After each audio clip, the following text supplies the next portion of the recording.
Ortopedia com o Dr. Rui Pinto, que hoje traz como convidado o Dr. Vitorino Veludo. Olá, muito bom dia. E também a Tatiana Queiroz. Olá, Tatiana. Olá a todos, bom dia. Futura médica também. Também. Não é? Portanto,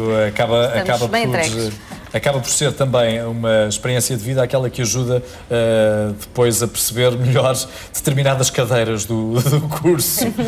Doutor, este é um problema que pode atingir qualquer cidadão, porque é uma doença que não tem uma origem definida. Pode ocorrer? Pode ocorrer em qualquer idade, desde os mais... das crianças não dissemos mais a doença, pequenas, pois não? Pois não, escoliose. Portanto, a escoliose, no fundo, dentro daquilo que temos vindo a falar nos últimos programas, é um desvio lateral da coluna associado a alguma rotação da coluna. Depois o Dr. Vitorino explicará melhor, porque ele é, de facto, eu tenho o privilégio de trabalhar com um dos melhores especialistas nesta área, que é o Dr. Vitorino Veludo. Há longos anos que se dedica ao tratamento das escolioses, tem uma enorme experiência pessoal nesta área. E isto, como tudo, os nossos conselhos são cada vez maiores ou melhores quanto mais experiência temos vivida sobre os casos. Doutor, depois não se esqueça do galhardete no sentido contrário. Consegue, de facto, ser uma das pessoas com mais experiência em Portugal e em muitos sítios da Europa também. Atinge mais as mulheres do que os homens? Atinge mais as mulheres do que os homens e é como digo, então, acontece em qualquer idade, desde os mais pequeninos às pessoas de mais idade, porque há escolioses do adulto também, não é? Sim. Quer dizer, isto que vamos referir agora, o que o Dr. Vitorino se vai referir mais, é sobre o problema da escoliose em idade pediátrica. E como já falámos no outro dia, a idade pediátrica agora vai até aos 18 anos. E esta deformidade pode acontecer em toda esta faixa etária, desde o zero, digamos assim, o zero é um número impossível, não é? Mas à nascença, não é? À nascença até aos 18 anos. E pode revelar-se durante a gestação? Ou não há casos? Pode. Os casos congénitos, por exemplo. Sim. Já tem a deformidade congénita, já existe na gestação, antes do parto. Portanto, isso pode acontecer. É partilhada então a apresentação do vosso trabalho ou é o Dr. Rui Pinto que faz? Não, o Dr. Vitorino é que vai fazer o favor de nos dois de falar sobre este tema. Então pomos de pé e vamos falar um pouco sobre esta doença que tem que ser aqui atrás, doutor, não vá tão longe. É mais próximo do que aquilo que imagina. Falemos então desta doença que atinge então principalmente as mulheres, mais as mulheres do que, ou no caso, as meninas do que os... Mais as meninas do que os rapazes, exatamente. Do que os rapazes. Embora pareça numa proporção igual, digamos que a percentagem dos casos que evoluem de forma a precisarem de tratamento, ortopédico ou cirúrgico, é mais frequente nas raparigas. Mais frequente nas raparigas. Mas como o Dr. Rui Pinto me disse, e eu sim é que tenho o prazer, é o galhardete, o prazer de trabalhar com ele. O Dr. Rui é o porta-estandarte de uma larga tradição de cirurgiões da coluna do meu serviço, da ortopedia do Hospital São João. Atualmente, ele sim é uma referência a nível nacional. Eu tenho um grande prazer de trabalhar com ele. E sim, melhor ainda. Muito apoiado por tudo o que ele diz e faz por mim. Portanto, doutor, isto é uma caricatura ou pode mesmo acontecer? Isso é uma imagem real de uma doente operada há 4, 5 dias atrás. Portanto, o que é uma escoliose, basicamente, é um desvio lateral da coluna vertebral, escoliose idiopática, porque, como o Dr. Rui disse, as escolioses são... Há diversas, não é? Diversas. Podemos dividi-las em idiopáticas e secundárias. As idiopáticas, como o próprio nome pressupõe, é algo que nós não conhecemos a causa. Portanto, temos uma coluna deformada, aparentemente, num plano lateral, portanto, um desvio lateral. Na realidade não é, as vértebras estão rodadas, mas são vértebras que aparentemente são normais, só que têm esta particularidade de estarem rodadas. Próximo. Podemos passar ao próximo, então? Próxima imagem. Esta entidade não é conhecida de agora. Já em 4000 a.C., Hipócrates descreveu diversas variedades de curvas em pessoas que são, de resto, saudáveis e descreveu alguns métodos, como o método curioso de tratamento, que era a chamada tração medieval, que usava esticavam as pessoas, não é? Literalmente. É mesmo, é literal, esticavam as pessoas. Tentavam contrariar as curvaturas, fazendo pontos de extração e depois, aparentemente, nesta idade não deveriam obter grande sucesso. Isto é para tratar mais cedo. O próximo, por favor. Aproveitaram para alguns... Isto foi evoluindo ao longo da história. Para algumas técnicas de tortura, não foi? Evoluíram. Se formos vendo, há várias referências. Aquele ali tentava corrigir pendurando o indivíduo pelos pés. Também não devia ter grande sucesso. Portanto, fala desta imagem. Exatamente. Não? Sim. A verdade é que a possibilidade de tratar as deformidades de uma forma ortopédica manteve-se e atualmente, não há muito tempo atrás, usávamos este tipo de mesa, que é uma mesa de Cottrell, onde aplicávamos tração nos doentes em vários pontos e depois confeccionávamos um gesso. Eu posso dizer que eu fiz alguns gessos ainda nesta mesa, o Dr. Rui Pinto fez alguns mais, portanto, ainda não é um sistema que seja abandonado. É quase osteopático. Quase osteopático. É um tratamento ortopédico, portanto, não invasivo. Exatamente. Vamos à próxima imagem? Isto só para dizer que, portanto, estamos a falar em curvaturas da coluna vertebral. Nem todas as curvaturas são anormais. Só são anormais. Curvaturas. Se nós nos encararmos vistos de perfil, nós temos curvaturas fisiológicas. Ora, vamos lá então olhar de perfil. Temos uma lordose cervical, uma cifose e uma lordose lombar. Isto são curvaturas fisiológicas. Mas todos os desvios, o próximo, por favor, todos os desvios no plano lateral são anormais. Portanto, este desvio, que nós consideramos verdadeiramente uma escoliose, quando este valor, medido por um determinado método, é superior a 10 graus, é anormal. Deve ser referenciado, deve ser estudado. E só com intervenção cirúrgica? Quando chega a este ponto? Não, a este ponto sim, com uma intervenção cirúrgica. Quando chega a este... Embora aparentemente o desvio seja lateral, na verdade há um desvio rotacional da coluna vertebral. Portanto, o que está a dizer é que a coluna roda. Exatamente. Não é? Não só se entorta como roda. Não é? Exatamente. Não é uma deformidade em 2 planos, mas é uma deformidade em 3 planos. Ok. Esta é uma pergunta frequente da parte dos familiares e tal. Portanto, a que é que se deve isto? Claro.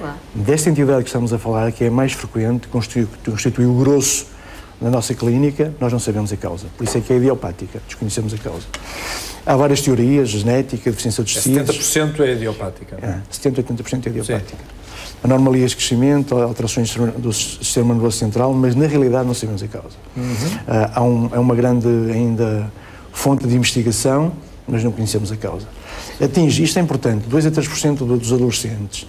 As curvas com mais de 10 graus, as que têm que ser tratadas, são menos frequentes. As curvas que chegam à cirurgia só são, do grupo inicial, 0,1 a 0,3%. Mas 2 a 3% dos adolescentes vão ter este problema. Não pode ser postural também esse problema? Não. É uma pergunta frequente. Os pais estão permanentemente preocupados com a forma como os filhos se sentam no sofá ou a jogar computador. Ou se sentam na escola. Exatamente. Passam tanto tempo. Mas isso não se transforma numa coisa estruturada. Numa curvatura que não reduz quando uma pessoa diz ao indivíduo: amigo, senta-te direito.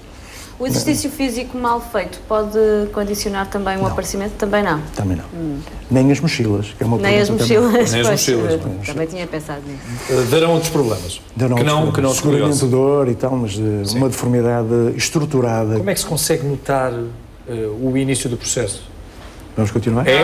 Nós estamos a fazer as perguntas. Este é estamos a antecipar problemas. Esta é a doente típica. É uma menina, na altura com 12, 13 anos, que tinha uma deformidade com uma convexidade torácica direita. Portanto, esta é a curva padrão, aquilo que aparece para em 60% a 70% dos casos. Vamos ao próximo? Portanto, como é que nós encontramos isto? Encontramos isto observando o doente. Nós temos de estar atentos para a existência, para a possibilidade. Nós, médicos, clínicos gerais, principalmente, e família, para a possibilidade disto existir no nosso doente, no nosso familiar. Claro. E diagnosticamos como? Basicamente fazendo um teste clínico, com o seu chamado teste de Adams, consiste em inclinar o doente para a frente e observá-lo de trás. E vamos assistir à presença de uma gibosidade, principalmente naquela curvatura que é mais frequente, que é a escoliose torácica direita. Um teste tão simples como este, por volta dos 10 anos... Ao dobrar o corpo inclinará para a esquerda, é isso? Não, pedimos ao jovem para se posicionar... Fica assimétrico, não é? Exatamente. Esta zona vai aparecer... Tórax fica assimétrico. Exatamente. Ao contrário de ter ser simétrico, fica uma... Sim. A grade costal fica mais alta que o outro, não é? Sim. Para fazer o diagnóstico, basta isto. Levanta-nos a suspeita, depois temos que estudar radiograficamente para podermos, digamos, quantificar a deformidade e definir um tratamento. Mas para o diagnóstico é suficiente. O que é que se pretende com o tratamento? Parar o agravamento, corrigir a deformidade, manter o doente equilibrado, porque não raramente o doente surge-nos inclinado para um lado ou para o outro, tentar manter a função, minimizar a dor e não criar novas deformidades. E podemos fazer isto de que forma? Próximo. Podemos fazer isto de uma forma não cirúrgica, portanto, através de métodos osteopatas, homeopatas, entre aspas. Portanto, simplesmente observando. Se uma curva é pequena, se o jovem tem pouco potencial de crescimento, nós informamos os pais, tranquilizamos, isto possivelmente não vai dar nada, e vamos vigiando cada 4, 6 meses. Se a curva progride e tem potencial de agravamento, metemos um colete. Se há de facto um agravamento muito sério, se há um grande potencial para a deformidade de se agravar e evoluir para alguma coisa que não podemos suportar ou aceitar, tem lugar a intervenção cirúrgica. O doutor, é assintomática? É sentida dor? Classicamente, sim, a escoliose idiopática do adolescente não dá dor.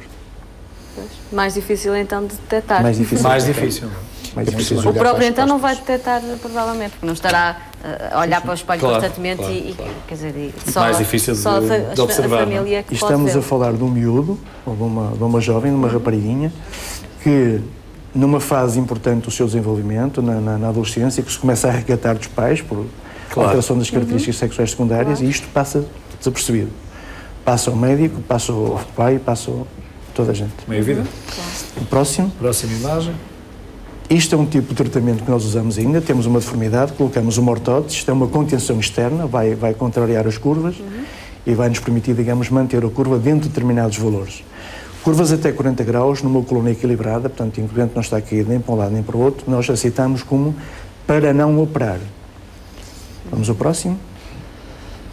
Quando, de facto, a curva tem um potencial, está além dos 40 graus, tem um potencial de grande agravamento que depende do momento em que surge em função do doente, nós temos que operar o doente. E nesse caso, o que fazemos... Estou aqui a observar estas radiografias e percebo Estas radiografias são da nossa amiga aqui. São suas. São as suas costas. Estamos a olhar para si. O que é que aqui foi colocado? Nós abordamos a coluna, fazemos uma abordagem posterior, expomos o osso e colocamos implantes em sítios pré-determinados que nos permitem corrigir a deformidade, sim, parar o agravamento, manter a curva mais ou menos dentro daquele valor que nós conseguimos durante a cirurgia. Mas, fundamentalmente, parar o agravamento da deformidade. E fica eternamente... Fica assim. E fica assim? Não tem que fazer manutenção... Isso é uma boa resposta, é uma boa pergunta. Então estou à espera da sua boa resposta. É assim, até porque elas estão nas costas dela. Já agora convinha saber, não é?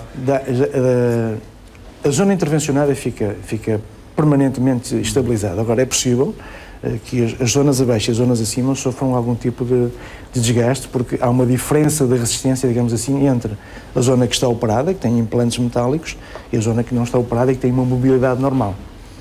A mobilidade que, numa pessoa não operada, é distribuída por todos os segmentos, fica numa zona limitada. Forçada noutros locais. Nos limites, potencialmente, pode-nos colocar alguns problemas futuros. De resto, é uma questão É limitativo? Não. Neste tipo, não.